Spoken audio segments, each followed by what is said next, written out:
Salut les frères africains, les frères kémites, les frères qui croient fondamentalement que l'Afrique, elle aussi, peut s'en sortir. Alors aujourd'hui, j'aimerais que l'on discute de l'Afrique. C'est vrai, je suis sorti avec ma petite famille. On est quelque part à Dakar, ça se passe super bien, cool. Je vous exhorte fondamentalement de mettre en avant vos familles, car tout ce que nous faisons, c'est justement pour elles.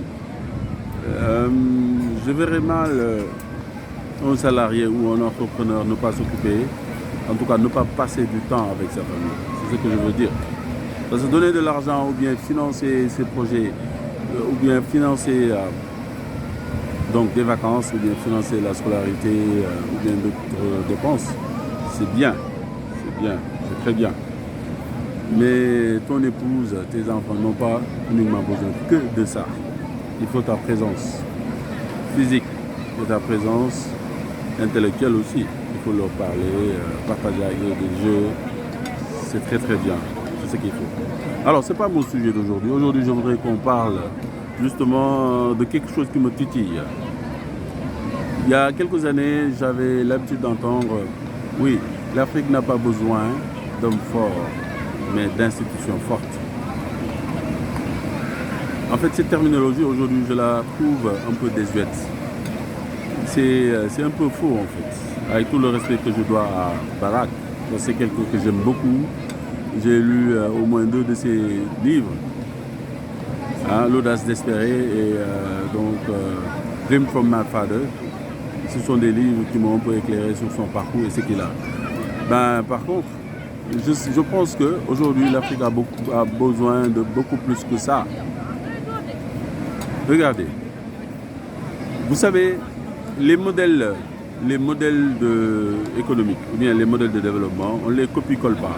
Copier-coller, on les copie-colle pas. Chaque peuple, chaque, en tout cas, entité ou chaque nation a ses réalités. D'accord?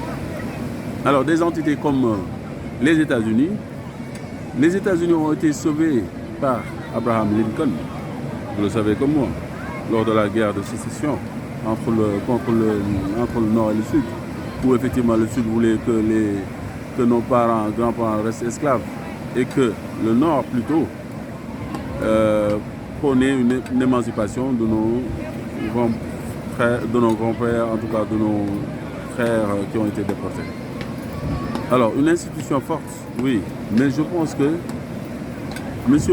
Barack avait oublié que effectivement, il fallait également un homme fort, surtout pour des nations qui se développent.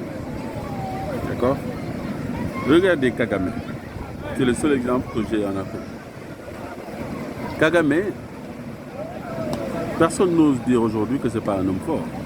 C'est un homme fort qui s'est assis sur des institutions fortes. D'accord? Alors, ça veut dire quoi? Xi Jinping, Poutine, Erdogan, c'est des hommes forts.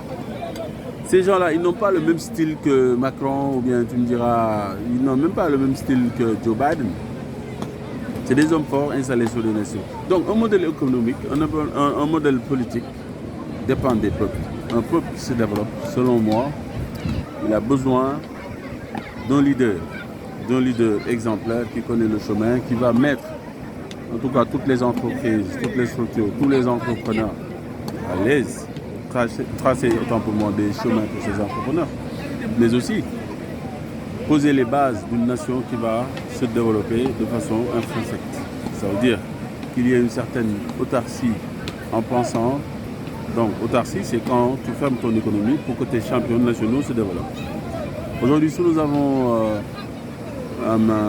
des champions comme la Sedima, des champions un peu comme Barambou, des champions sous-régionaux comme Dangote, c'est parce que les États les ont protégés dès le départ. D'accord? Non seulement les États les ont protégés, mais aussi ils ont bénéficié de circonstances, comme par exemple la grippe aviaire. Quand se fit l'avènement de la grippe aviaire au Sénégal, M. Abdoulaye Wade était obligé de fermer le marché sénégalais. Donc ça fait l'émancipation, en tout cas ça a poussé les bases de l'enrichissement de la Sedima par exemple. Donc, Un homme fort, selon moi, un homme fort africain, c'est un leader africain qui pose les bases d'un bon développement de son peuple. Un homme fort n'est pas forcément un dictateur. Un homme fort, c'est quelqu'un, qui est patriotique, qui aime son peuple, qui n'a aucun complexe vis-à-vis des autres nations, mais aussi qui sait fondamentalement qu'il ne faut que de la dictature, en tout cas une dictature entre guillemets, pour pouvoir faire avancer son peuple. Alors quand tu cherches, toi, un modèle et que tu ne trouves pas, tu essaies de voir les autres qui étaient un peu comme toi, comment ils ont fait pour s'en sortir. Dans l'aide fatale de Dambisa Moyo, Dambisa Moyo, c'est une économiste zimbabwéenne extrêmement douée, qui a fait les grandes institutions anglo-saxonnes comme Goldman Sachs. Elle dit que l'aide, elle a dans son livre L'aide fatale, elle explique clairement que cette supposée aide n'a fait que détruire l'Afrique. Parce que, voilà, en tout cas depuis les années 80, il y a eu des plans d'ajustement structurel. Ces différents plans n'ont fait que enfoncer l'Afrique dans l'endettement exacerbé. Comment on peut expliquer que des nations entières qui, pendant près de 40 ans, ils ont reçu des aides et ils n'arrivent pas à se développer?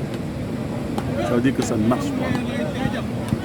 C'est pas qu'on doit attendre le Messie, c'est pas qu'on cherche un Messie, il n'y aura pas de Messie. Les peuples eux-mêmes vont se prendre en charge. Et c'est ce qu'ils pourront réellement prendre en charge.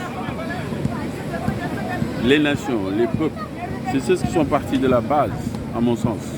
C'est ceux qui sont partis de la base. Ceux qui, partis de rien, effectivement, ont pu développer quelque chose, économiquement parlant. Ont pu poser les bases. C'est le seul modèle que je vois pour l'Afrique.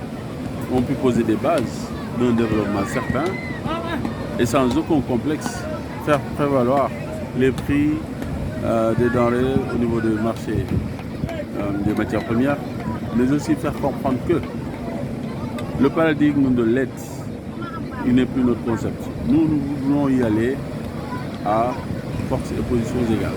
Que les choses soient partagées, que les choses soient connues d'avance. D'accord?